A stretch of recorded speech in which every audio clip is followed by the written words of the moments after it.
This is a video of the aftermath of a strike in the al-Shati refugee camp in Gaza. According to journalists working for CNN, the attack came during intense Israeli bombing Sunday night. The IDF has not commented on the incident. United Nations officials today said 70% of people in the Gaza Strip are displaced, many in living in conditions a statement called, quote, inhumane. The Secretary General said that Gaza is becoming a, quote, graveyard for children. Israel's ambassador to the UN lashed out at the comments, called for the Secretary General's resignation. Emily Callahan is a nurse, activity manager for Doctors Without Borders, MSF. She was evacuated last Wednesday and arrived back in the U.S. just over the weekend. First of all, how does it feel to be out? A lot of people keep asking me that, and I really don't have a good answer. I obviously have a sense of relief that I'm home and I'm with my family and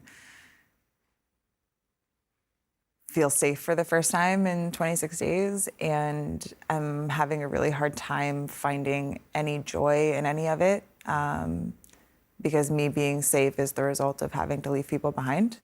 People watching this have seen images from Gaza. They've seen the hospital images. They've seen the horror of children dead, day after day after day after day. I mean, they've seen all the images. But to actually be there and to experience it, you're experiencing all these things which a camera can never capture. So could you just talk a little bit about when you close your eyes at night, what is it you think about now?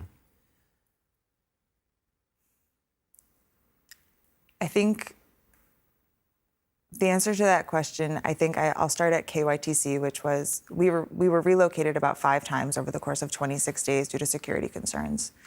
And one of the places we wound up was the Khan Yunis training center. We call it KYTC. That's when people had evacuated to the south. So you were in the south of Gaza at that point. Yes, when we went to below Wadi Gaza line. And there were, by the time we left there were 35,000 internally displaced people living alongside us. There were children with just massive burns down their faces, down their necks, all over their limbs. And because the hospitals are so overwhelmed, they are being discharged immediately after, and they're being discharged to these camps with no access to running water. There's 50,000 people at that camp now and 4 toilets. They're given 2 hours of water every 12 hours. There's 4 toilets for 50,000 people. Yes.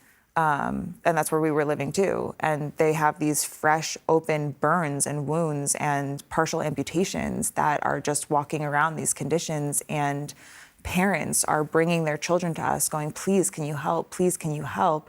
And we have no supplies.